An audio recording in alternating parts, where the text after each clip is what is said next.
Hello and welcome again to Conscious TV. I'm Iain McNay and today my guest is Adrian Scott. Hi Adrian. Hi. And we've been looking for people who've had interesting experience and awakenings through the Christian tradition to appear on Conscious TV. And Adrian, we found Adrian through that brief, and he's a poet and he works also as a counsellor. And he's going to talk us through his life and some of his experiences, and he's had some very fascinating times. So, first of all, let's look at your childhood briefly, Adrian. Okay. I know it was quite difficult at times in your teens because your father died when you were only 11. That's right. And your mother was taken to a mental hospital at one point. Yeah, when I was about 15. So yeah. that's very stressful stuff to deal with as a teenager, isn't it? It was. It was. I had a very idyllic childhood in my up to being about 9.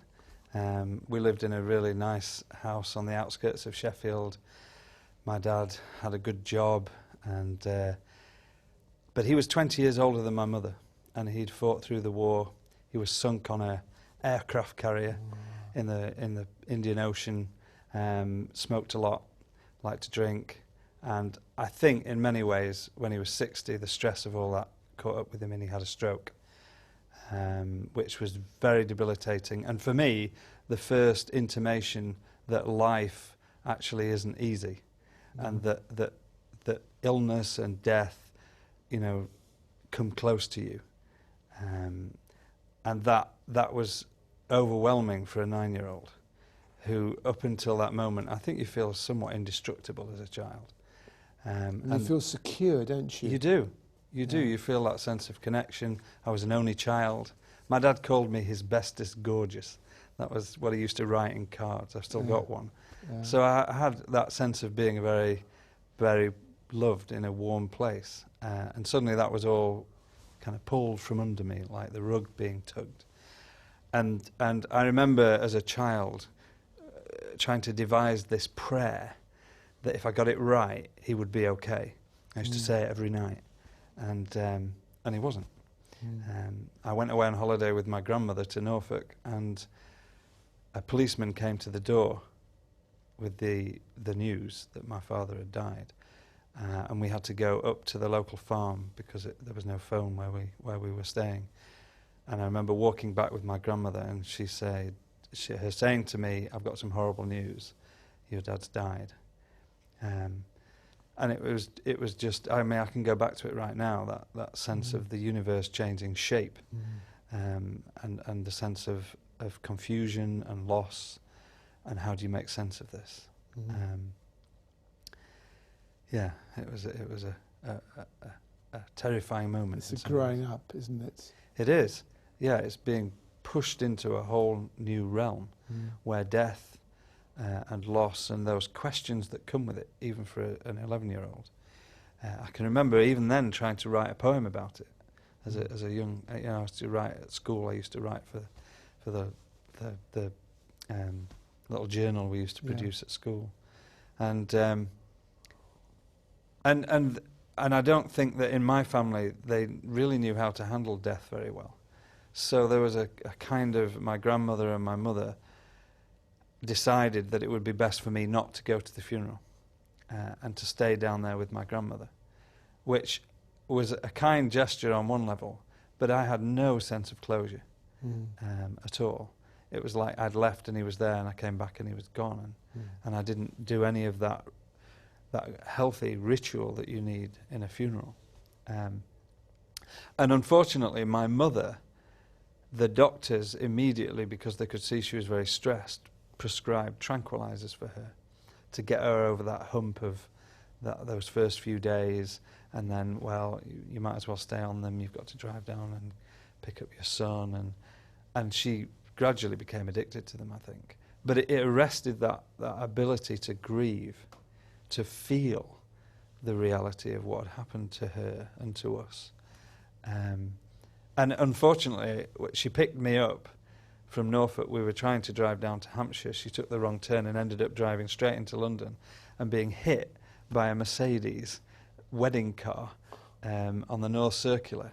And we were spun round in the middle of the road, which was almost like a metaphor of how I felt. I was in the back with no seatbelt, being cannoned around in the back of the car, and she thought I'd died. She saw my anorak thrown out onto the road, and she thought I'd died as well. Once you're disorientated by an experience, other things seem to follow. And amazing, a stranger just got out of his car, and our car was written off, and drove us to Hampshire. And that was my first experience of that almost angelic sense that human beings can do these incredible deeds for you, out of pure compassion. A lot happened for you, didn't it, in that short space of time? Yes. A huge amount, which was almost like being injected with this whole experience and then not having any clue as to how to deal with it. I'd grown up with no religious tradition. We were nominally Church of England, but went very rarely. So I was immediately kind of thrust into trying to make sense of what was going on. So how did you start to try and make sense of it? I mean, at first, I just thought, well, I'm going to put it somewhere and just try and enjoy being an 11-year-old, play football with my friends and things like that. But in introverted moments, of which I had quite a few being an only child, they would come back to me. And I remember reading the Narnia stories by C.S. Lewis and having this tremendous sense of yearning that world was real, that somehow... And one of the things that really saved me was Tolkien. I know it's a bit nerdy that people like Lord of the Rings, but that gave me a sense that even in my imagination I could go into another world where someone was trying to make sense of it for me. I didn't realise that at the time, that book was an introduction to mythology and to story that somehow might make sense of what was going on for me. It created a great sense of melancholy and yearning. But this seems to be the thing so much, especially when you're young, and it applies when you're older as well, that when something happens that's difficult to metabolize, to absorb, to understand, it's either stuffed in or it's put out there in a fantasy, and this whole thing of kind of facing it and understanding how to move forward with it and integrate it it's not usually there, is it, in our society? No, there are very few people around that can unpack that for you. I remember reading a long time after John O'Donoghue, who's he's died now, but a great spiritual writer within the Christian tradition. And he talked about when he was young, an old lady that gave him sweets died, and he asked what happened to her. He was only in his 7 or 8. And they said, oh, she's died and she's gone to God. She's gone to heaven. And he was, why has no one mentioned this? And he said, well, will it happen to me? And they said, oh, yes. It was just completely, why don't people talk about this? Because it's a phenomenon that's going to happen to me and everybody else, and nobody talks about it. So, it's difficult. And I immediately was searching, I recognise now, for some way of making sense of this. And of course, when my mother finally kind of cracked, when I was about 15, she tried to commit suicide, and I found her with these tablets. And we called an ambulance, and she had to have her stomach pumped. And my grandmother was the kind of rock for me, because she was a farm woman, and she'd been in service in London, and she was just a very steady person.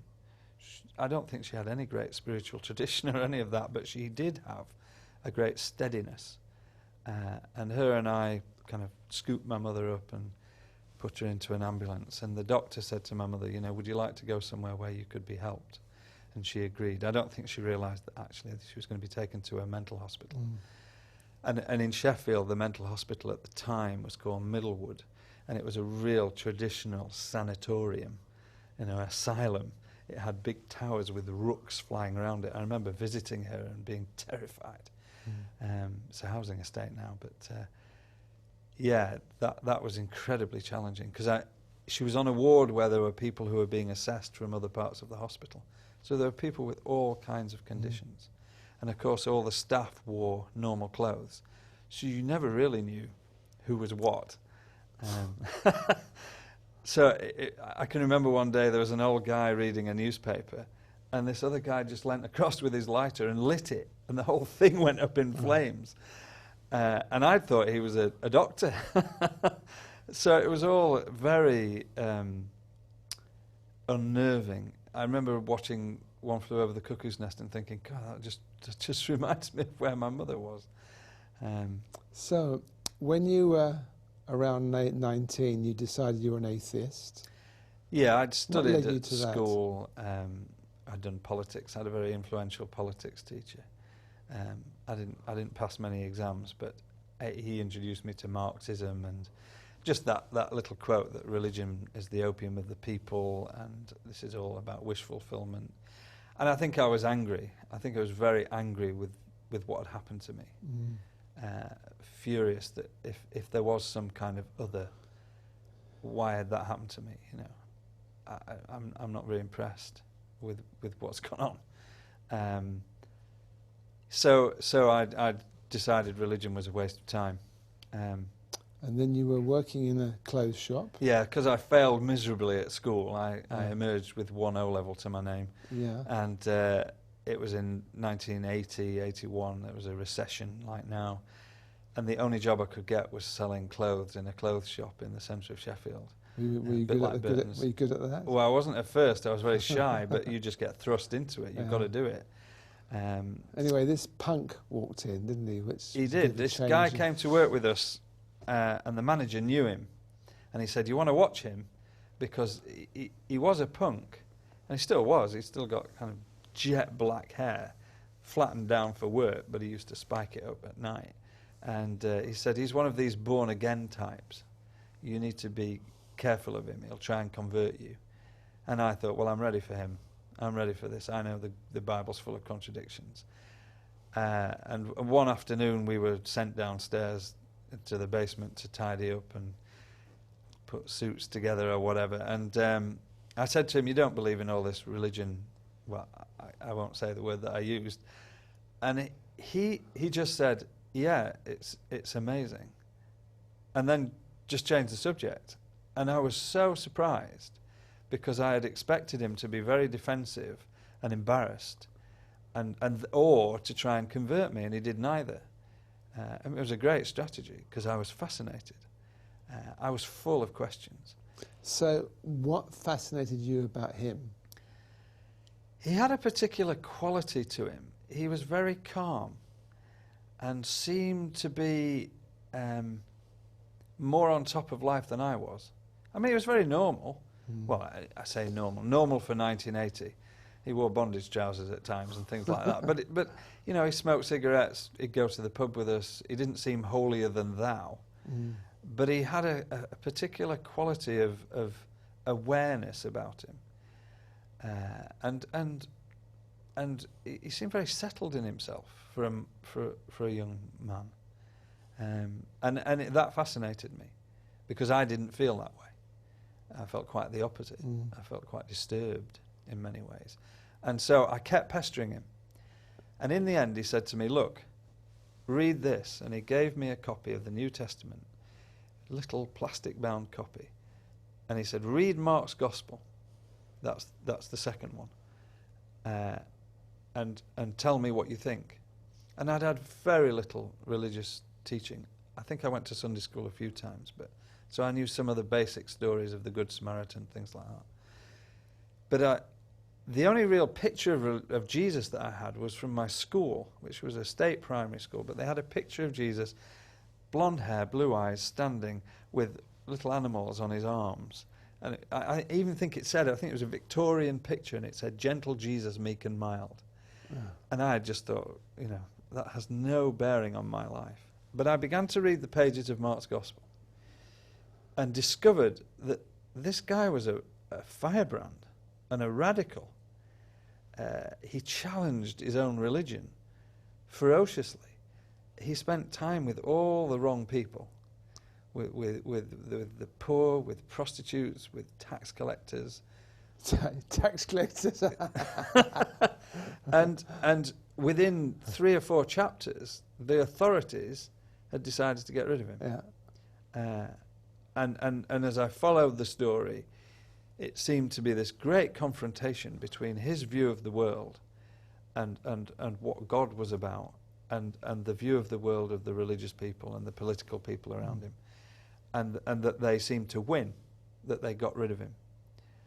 And right at the end, you just got this few pages that say, and he came back from the dead, and we saw him, and obviously that had been a hugely expanding experience for them, and it left me thinking, okay, I've got a choice. Either I reject this as the nonsense I always thought it was, or I'm going to have to change. I'm going to have to go on a journey. So this really impacted you? Hugely. I used to sit on the bus on the way home, almost hiding it, because, you know, if people saw me reading a Bible, what would they make of me? But it did. I couldn't stop reading. So was it the revolutionary nature of Jesus that impacted you? What was it that caught you there, that held you? I think the revolutionary nature, that he was asking all kinds of questions about the way things were organised. And as I'd grown up and looked round myself, the world seemed a very unfair place. And the way things were organised seemed desperately unfair to me. People got a raw deal a lot of the time, especially the people that I spent a lot of time with. But also, he seemed to be answering questions about what life was about. Why are we here? What's the purpose of our existence? I wouldn't have put it in those terms at that age, but he seemed to be at least wrestling with that part of life. So he was really hooking in to these questions you had that you weren't necessarily aware of, No. but there's somewhere they were bubbling away, and Absolutely. he was bringing them out. Absolutely. And that he wasn't an institutional person. I don't know why, but I grew up very wary of institutions and the way things seem to be organised in our society. And he seemed to be trying to unpick those, to that great scene where he goes into the temple and he finds them selling and buying, and as I studied it later, you know, the whole of the temple was a financial system that was weighted against the poor people, and he just turned it upside down. Yeah. He went in there and threw the tables over and said, that's not what it's about. You know, it's interesting because on the phone, I think you were saying to me at that time you quite like the music of people like Genesis and Yes. Yeah. And this punk guy was saying, no, you should get London Calling by the Clash. That's right. That's Here right. is the religious person doing it by London Calling. I think he kind of embodied for me that more revolutionary, radical. Bands like Genesis and Yes were very spiritual, and they had a very uplifting quality in some ways. But the punk age was about asking the right kind of questions. God save the Queen. It's a fascist regime. It was about challenging. Yeah. And he embodied that. And in a way, he embodied the kind of Christ that I had encountered in these pages. And I was really left, okay, how do I engage with this? So you went to a church, just reading through the notes I made when we were talking, that was, the priest there was a Carthusian monk. He had a gift of healing, and I think that was very strong for you, wasn't it? Yeah, he was, I mean, to look at him, he was a very traditional looking guy, little round glasses, wouldn't say boo to a goose in some ways. But he had, as I say, he'd been a Carthusian monk for 3 years, which is the most radical order in the Catholic Church. Really, okay. They live like hermits, and they live in silence, and they have their own little house with a garden, and they meet twice a day to pray with other people, and they speak to one another once a week. So it's a very radical monastic life. In fact, he came out of it because he just couldn't cope with the rigorousness of it, and became a parish priest. And yet they had a service every Friday night where people would come from all over the place, and he would lay hands on them. Many of them would just what they called resting in the spirit. They just kind of keel over and have very powerful experiences. Some of them had a physical experience of healing. Others had a spiritual awakening of some kind. And this guy said, well, come with me and see what you think. And I went along. And I thought, well, and for a penny, I might as well go and try this. Yeah. And I went up and I thought, you're not pushing me over. And I knelt there, and he hardly touched me. And I just fell back. And I had this euphoric feeling of being loved, of being cared for, that there was some other holding me. And it was very physical. And I wanted to weep. I felt this overwhelming sense of grief about the things that had happened to me, but that there was this overwhelming sense of holding that grief and of an understanding, a deep empathy in me, around me.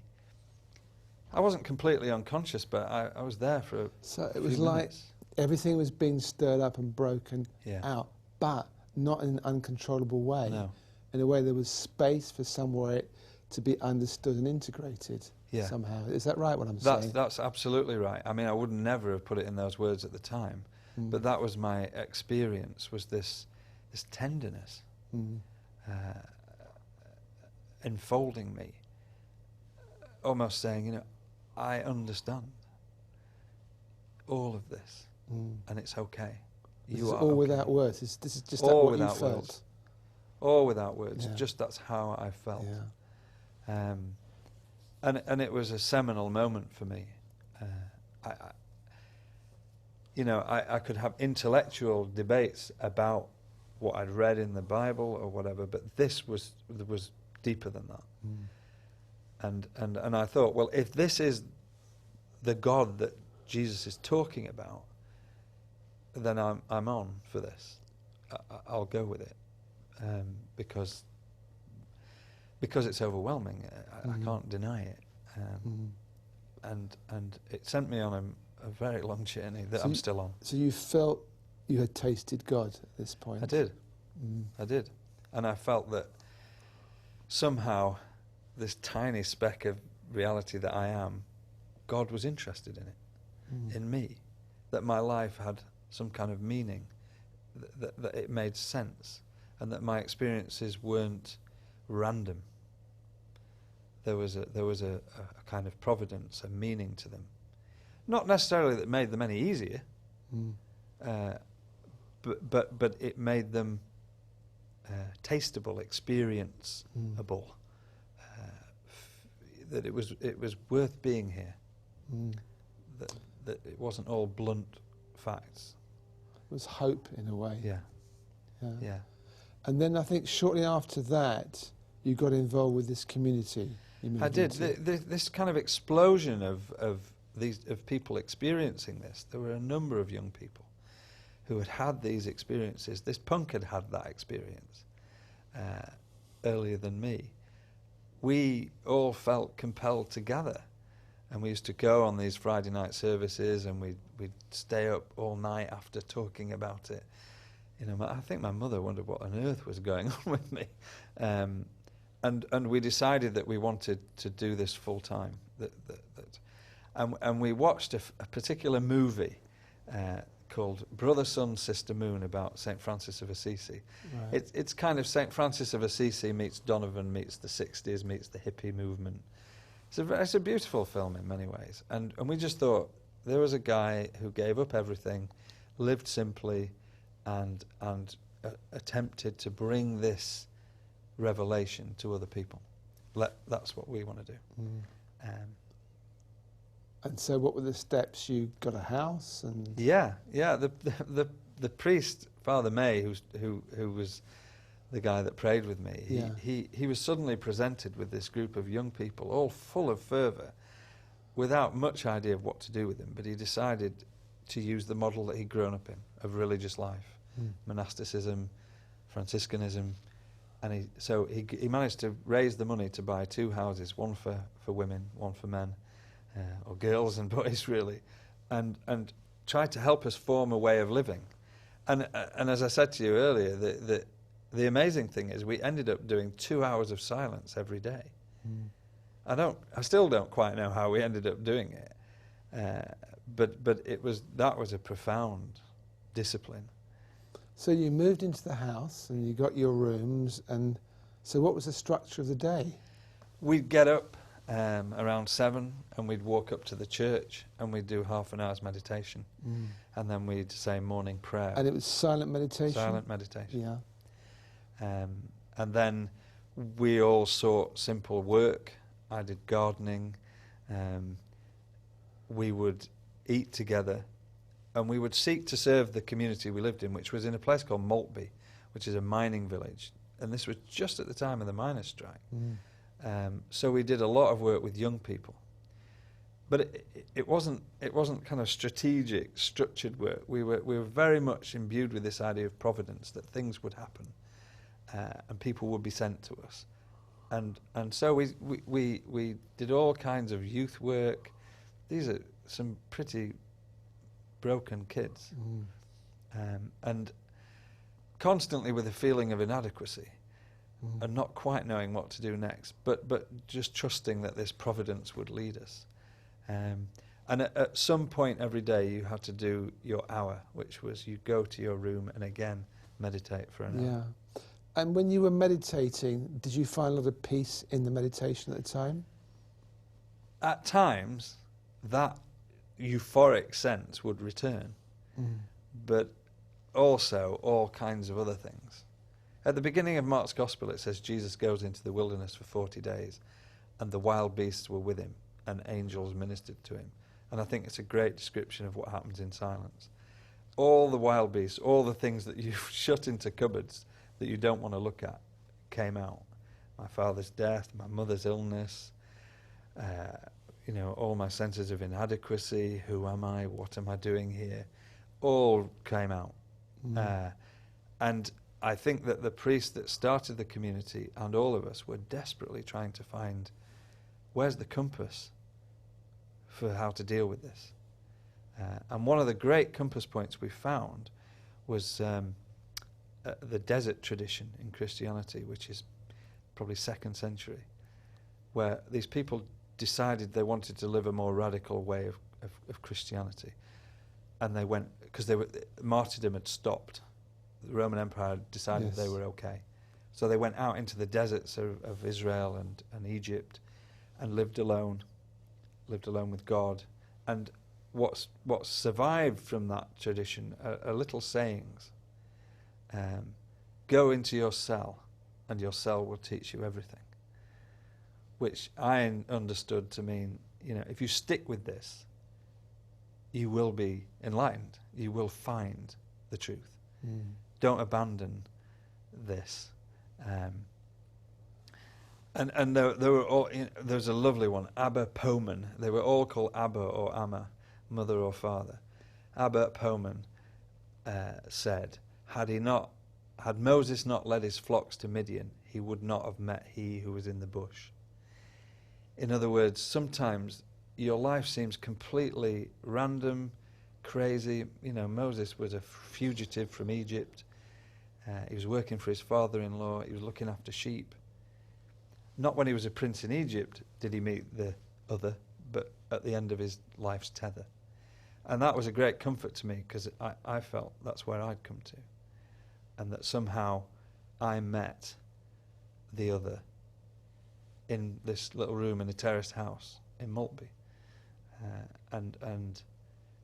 So it was that kind of wisdom gave us compass points to try and make sense of this meditation and this. Was it something you were left with on your own, or was there a sharing between people? We'd share together, and Father May would attempt from his store of wisdom. I remember he gave me the Confessions of St Augustine. Lord, give me chastity, but not yet, is one of the phrases I remember from that. And bear in mind, we were all celibate. Yeah. We wanted to be really radical. Yeah. So celibate, poverty, chastity, and obedience. We were young people that were full of... And it was London Calling by the Clash playing in the background, and you're all celibate. And it was a crazy...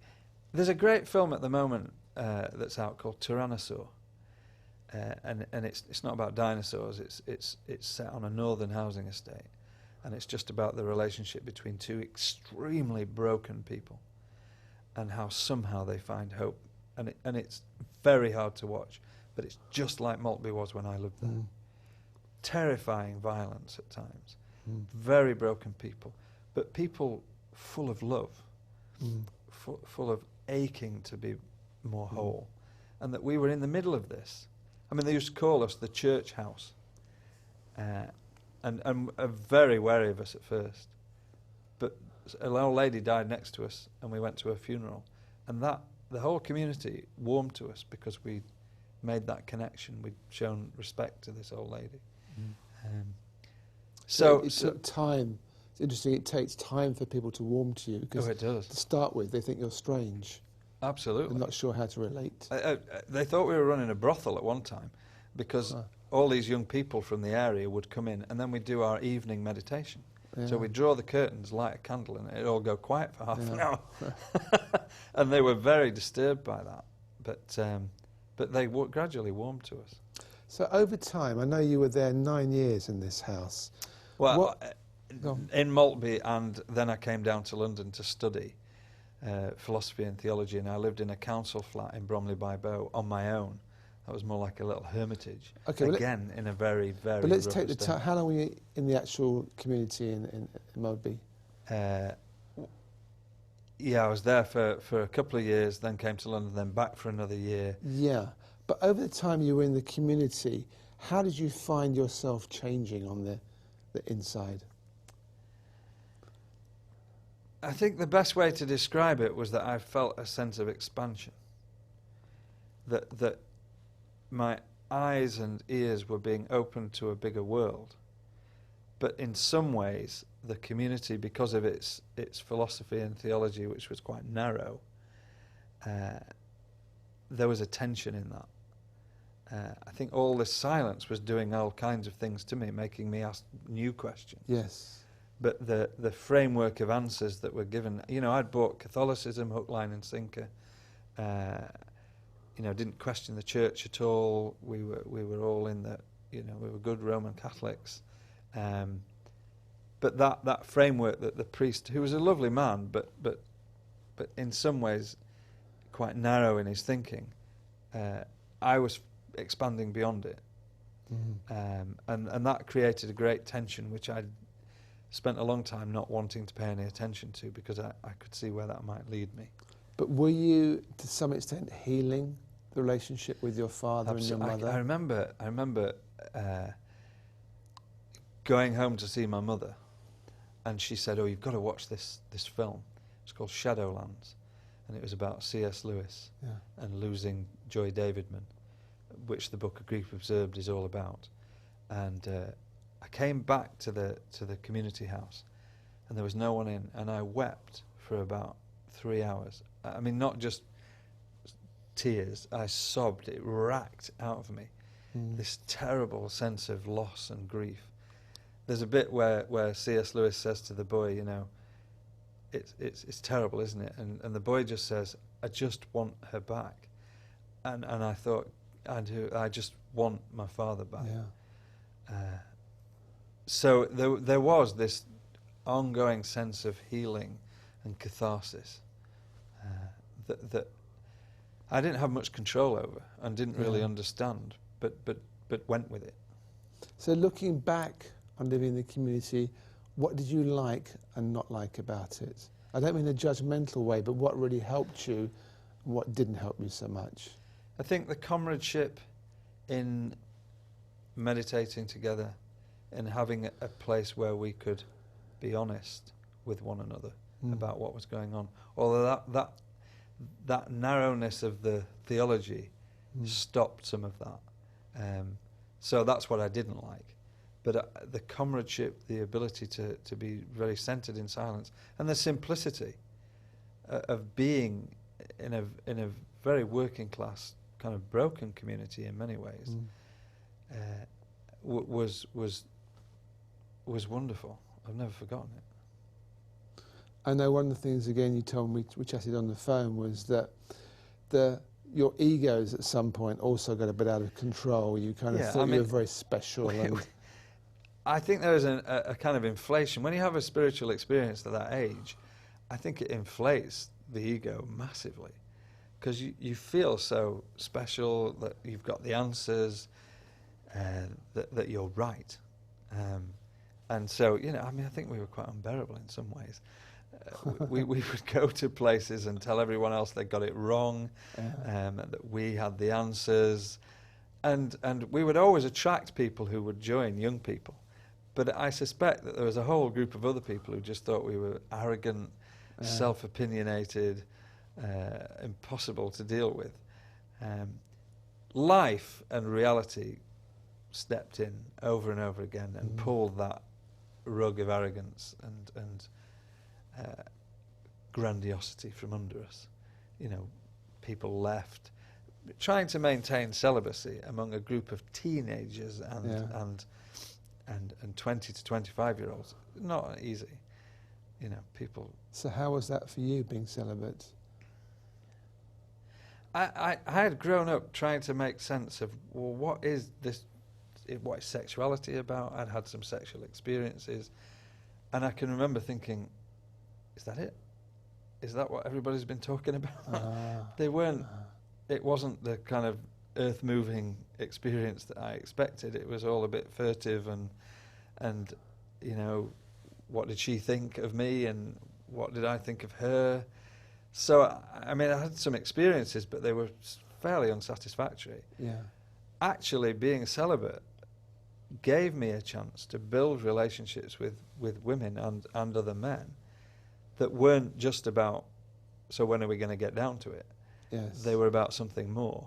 Yeah. And it did give me a great sense of where the boundaries lay between friendship and intimacy and sexuality.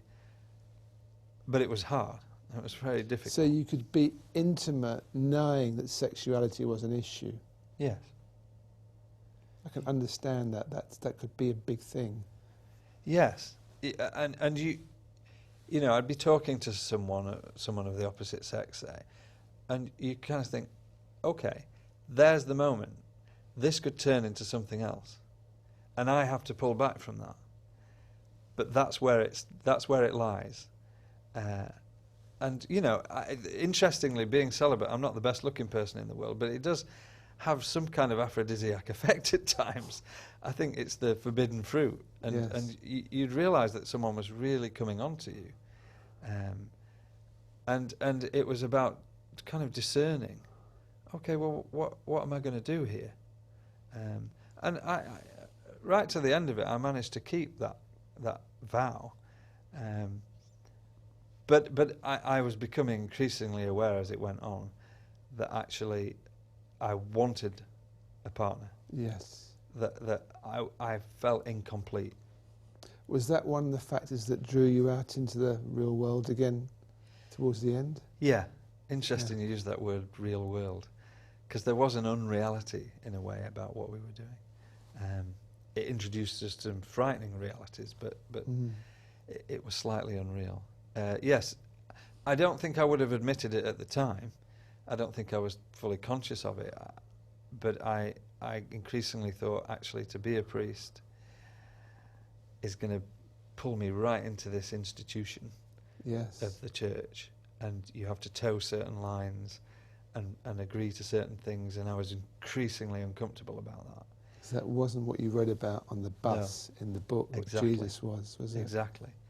And somehow there were things that I would have to subscribe to and sign up to that would have, I felt, encased me in and I didn't want to be in that place. And I didn't want to be celibate. And studying theology and philosophy, actually, realising there's a long tradition to a lot of this stuff, made me aware that there were other ways of being in the world, of changing things, of being radical, than just this kind of narrow view that we'd been given. It's interesting that you and I'm using your word with the word radical, that was somehow so important as the key, and that was your continuity in a way. Yeah. You were looking for the radicalness, you found it, and you weren't going to lose that radicalness because of the way things were going with the community. Yeah. There's a dynamic with a lot of communities where it's amazing how quickly traditions grow up. After a couple of years, well, that's the way it's done here. And you're right. I saw Jesus as someone who always tried to overturn that and make people look at things differently and see what's really going on under the surface and who's being served here. Yes, you saw that as his spirit. Absolutely. And that was also your spirit too. Absolutely, yeah. So you left the community, you got married within a year. Yeah. I made the decision. I went on a retreat to a monastery and sat with it for 7 days and just thought, I can do no other than say, I can't do this anymore. We were about to make a lifetime commitment to it. That had a massive effect on the whole community because I'd been one of the leading lights in the group. In fact, that whole experimental way of life that we'd been trying stopped when I stopped, which was a big pause for thought. I mean, it made me glad I'd done it because I think if it was being built on me being the visionary and I didn't have a vision, then that wasn't such a good thing. It was very hard to leave because it at times felt like a cult. If someone left, they were somewhat ostracized because they'd given up on us. And I did it. I did that too, much to my chagrin, really. So to leave was very hard, and a lot of people didn't understand and were very, very angry with me when I went. And then to get married so quickly, I think they just thought, he's completely sold out. I didn't think I had. It's interesting, this whole thing of what's a radical and what isn't a radical, what's a revolutionary, what isn't it? It is. And so I came out of the community. I met my wife, Wilma. She was a social worker at the time. We immediately connected. There was just this sense of a shared understanding of the world. We fell in love, but she felt like a life partner to me. And I understood, I think, funnily enough, through being celibate, what that meant. Yeah. And you had a child within a year, didn't you? We did. Getting married, yeah. We did. And I think I had some kind of meltdown for a little while because I'd left this thing that had given me such a compass point and now was in the real world. I had to get a job. I hadn't had a bank account. They wouldn't give me a bank account for a while because I'd never had one, and I was nearly 30. And the local bishop who I knew, Catholic Bishop of East London, who was quite a radical character himself, called Victor Guzzelli, said to me, look, the whole Docklands development was exploding at the time, and all the people who'd always lived there were having a very difficult time of it. They'd suddenly driven a 6-lane motorway through their houses. They'd been offered very minor compensation. And he said, I need a community worker. I need someone to get involved in there and help these people do something about it. And he put me in touch with a Roman Catholic sister who was a real firebrand herself. And we just went in there. He told me to write a job description and that he'd pay me £12,000 a year and get on with it. And I think that vision of Jesus as the person who went in and asked the questions and created a different way of looking at things was what motivated me still. How was your faith when you had a bit of a breakdown? I had so many feelings of confusion that I'd let people down, that maybe they were right, that I'd gone off the path. I found it hard at first to meditate or to pray. I just threw myself into activity for a little while. And funny enough, my wife will tell you that I suddenly started to take into wandering the streets in the middle of the night because I couldn't make sense of it all. And I would just walk around. She lived in Wanstead at the time. I'd walk around Wanstead flats at 3 o'clock in the morning, feeling dazed and dizzied by it all. But gradually I began to find that centre again, and find some silence and a sense of centeredness.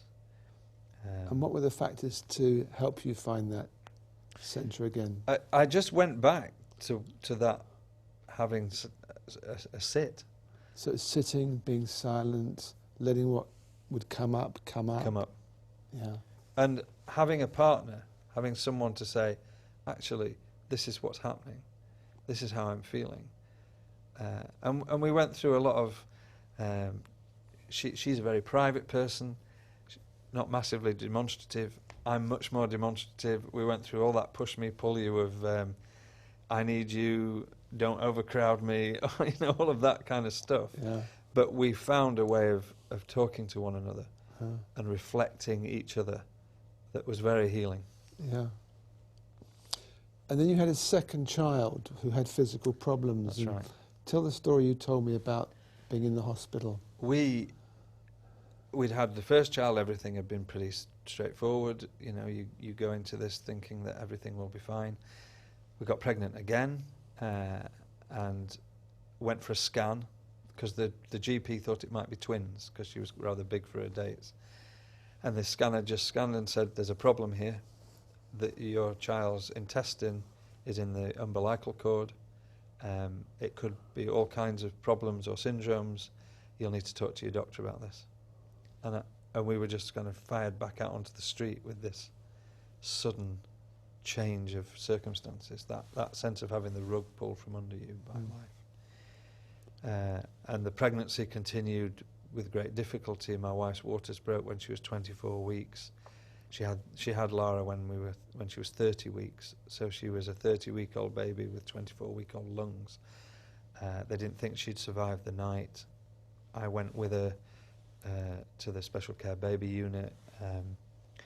They managed to stabilise her, and she actually started to make somewhat of a recovery. Just after Christmas, she was born in October, she developed a hospital virus, and her lungs just were full of fluid. And they called us in because they said, if you want to have her baptised, do it now because she won't last the day. It was a nightmare. It's the parental nightmare. And we kind of clung to one another. We had her baptised, and the specialist said, "There's one thing I can try. There's a treatment at Great Ormond Street where they put the blood through a machine and oxygenate it. It might give her lungs time to recover." And the day we were called in was the day that she was meant to come home, and he just said, "I have to give her a chance." And he rang Great Ormond Street, and they said, "Yeah, we can take her." She was rushed across there. They told her she might not make the surgery. She made the surgery, and then she was on this machine for 11 days. But every day they had to scan her heart and her lungs and her brain because they have to thin the blood to get it through the machine. And that can lead to a hemorrhage. We had to sign a waiver that said, if she hemorrhages, it's all turned off, it's over. And it was like the sword of Damocles over us every day. I've never lived through such a stretching, liminal time. I remember walking along Great Ormond Street and somebody laughed, and I had to all on to not run across and grab hold of them and just say, "For God's sake, do you not realise? My daughter is fighting in there to stay alive. How can you laugh?" And the bishop came, who I worked for, and he was notorious for not wearing his clerical garb. And I remember the nurse saying, "There's an old fella at the door in a parka, and he says he's a bishop. Can he come in? He says he wants to visit you." And I said, "Yeah, you can let him in." He came in and he sat with us. We sat in silence for about 20 minutes round Lara's bed. And he just sat with his hands crossed and watched her. And we went and had a cup of tea in the waiting room, and he said, "I don't really know how to put this to you." He said, "But sitting next to Lara's bed is one of the places I've in my life where I felt closest to God. But I know she might die any minute. And he just articulated exactly our experience. Again, this sense of being held by the other with huge compassion, but also no guarantee that would mean she would survive. If someone had come up with a platitude, well, God works in mysterious ways, I would have physically done something to them, because that just felt a violation of that experience. But he articulated it, and I would say that's one of the moments in my life where I cannot doubt there is something, and that there is this enormous well of compassion. Why life is like it is, I have no idea. Why did she get so ill? I don't know. So what was your feeling when the bishop sat there?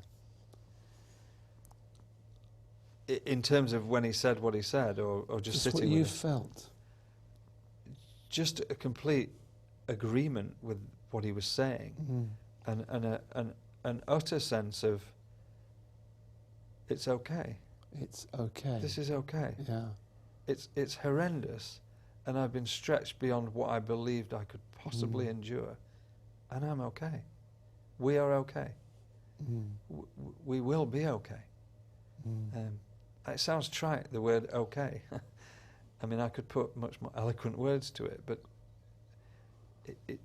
I remember when I was 16, I fell off my bike and broke my arm, and a little lad said, I stood up very quickly and looked at my arm and said, "Am I okay?" And he said, "I think you've broken your arm." And I looked at it and fainted. But that question, "Am I okay?" Yeah. is it feels like a fundamental human question. Am I meant to be here? Who am I? Am I okay? And the great kind of sense was, yes, you are. And yet, as you move your hands, it's almost as if the answer and the feeling's on a different level. Yeah. A more expanded level. Yeah. That goes beyond.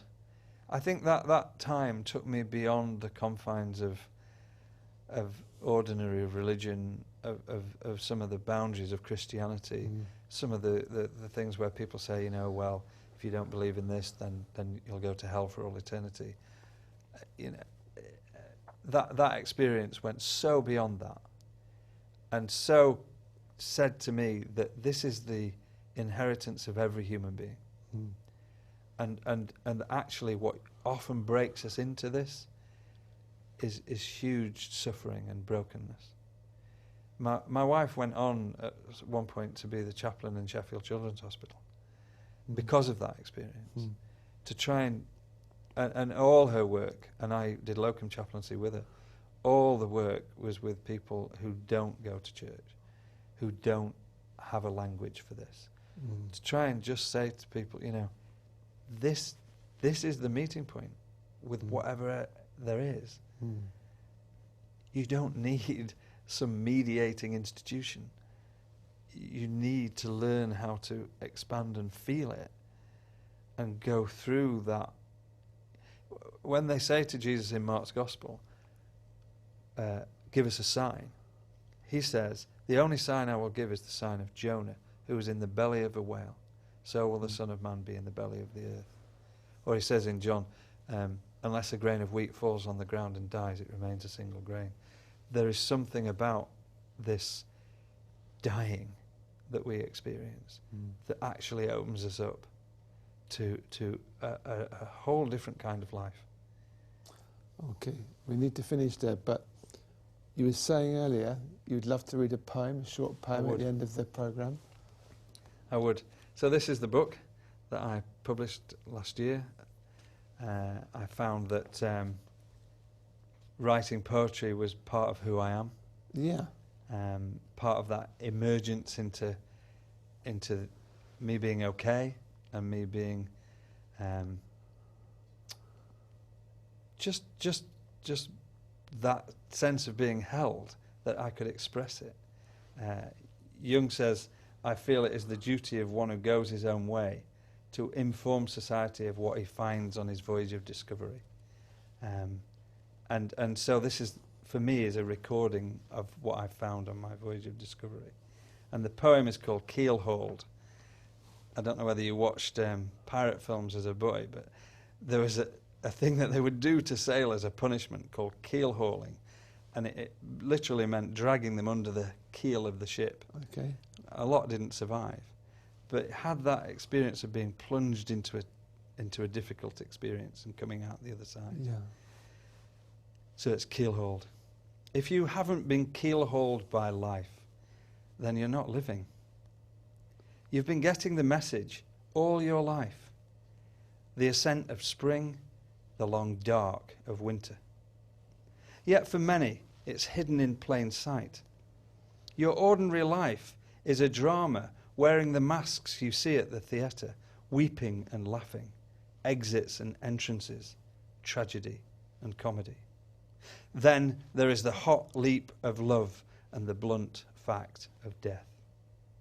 The key is to remain in touch with your soul. And by soul, I mean the sense that you are here for a reason, that you are meant to be alive, that there is a you, a riverbed to the daily flood that just is.